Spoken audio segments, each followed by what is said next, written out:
Victoria, I want to ask you two more questions. One, could you share a little bit about the challenges that you've had developing and growing Share the Meal within the context of the UN? I'm guessing there could be challenges related to procurement, challenges to organizational ownership, maybe sticking to your mandate rather than being kind of used for other initiatives or other ideas that the organization might have. So could you share a little bit on that front? And then to take us back to a high, I would love to hear what your vision for Share the Meal could be. So in 5 years' time, what do you think Share the Meal should look like? Sure. So for the challenges, I would say, yes, procurement probably does ring a bell. But I would say overall for us, we've seen challenges, but it's nothing that has discouraged us along the way. Just let me put that out there. Procurement, I would say it is definitely a tricky step for us to procure digital ads from Facebook's, Google's, and Apple's. So changing these or being allowed to do so took us the better part of a year, in all honesty, which is a long time, and for us especially. But these challenges happen, and I think we've established a process that works for us now.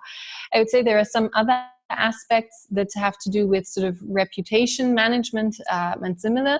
So as I've said, we are trying to appeal to a millennial audience. Sometimes it might also be beneficial if we can be a little bit edgier than UN organizations or WFP might be otherwise.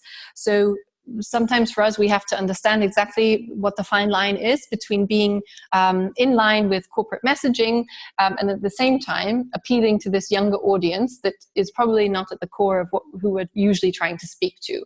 So I would say this communication/brand aspect is something that has sometimes been challenging for us. And one of the other aspects, as I mentioned before, I would say is this partnership side. So for example, we are a relatively young, let's say it's a brand or a sub-brand at this point.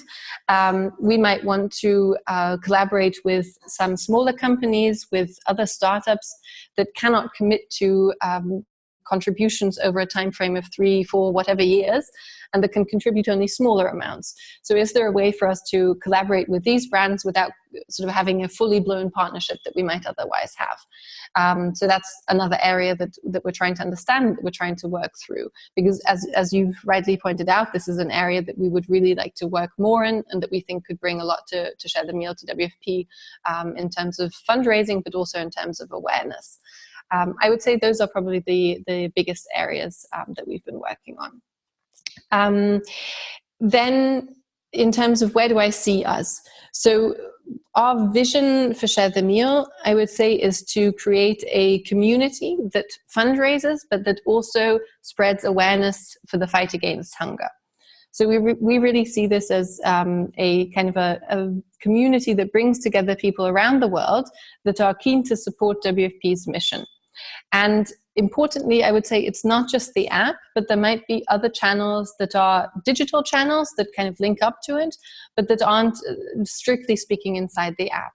So we could really envisage other channels such as, for example, our dream would be Siri Share My Meal, or maybe there's also Facebook fundraising or similar, but that we kind of bring Share the Meal outside of just the app, also to the audience in other ways. Because we do see that people don't necessarily download so many apps anymore, so we need to bring it outside of that. And ideally, we think that by doing so and by growing our user base, we can really contribute, let's say 100 million or more towards WFP's efforts over time. So this is kind of the vision where we're going. We're definitely not there yet, but I think it's entirely feasible if we continue to grow in the way we've done in the past, and then we can really also contribute meaningfully to WFP operations.